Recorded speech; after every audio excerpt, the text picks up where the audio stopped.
The seas have always been home to legends, men and women who rise above the waves, carving their names into history.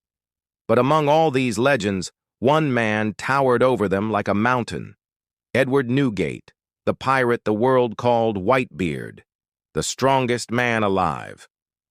Whitebeard's presence was a storm in itself. He didn't need armies to announce his arrival. His very name was enough to silence seas and shake hearts. With the power of the Gura Gura no Mi, he could summon earthquakes that split islands apart, tilt oceans, and fracture the sky itself. It was said no force in existence could match his might, and even the Marines admitted he was a man capable of destroying the world. But Whitebeard was more than brute strength. What set him apart wasn't just his power, it was his heart. While other pirates chased after the title of Pirate King, Whitebeard dreamed of something simpler. He longed not for treasure, but for family. For children who would stand by him, for comrades who would never be alone again. And so, he built one of the greatest pirate crews the world had ever seen, not bound by greed, but united as a family. To his sons, he wasn't just a captain, he was a father. To his enemies, he wasn't just a man. He was an unshakable wall, a force of nature.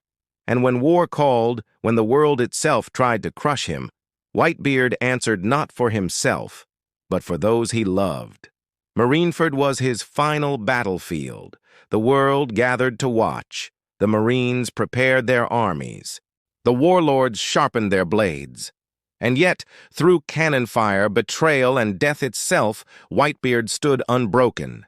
Even when pierced, even when burned, even when death reached for him, he remained unbowed. And with his final breath, he roared, not in defeat, but in victory. For even as he fell, his legacy rose higher than ever before.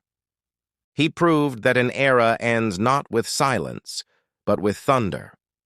Edward Newgate, the man called Whitebeard, the father of sons, the quake that shook the seas, and the unyielding legend who will live forever in the tides of history.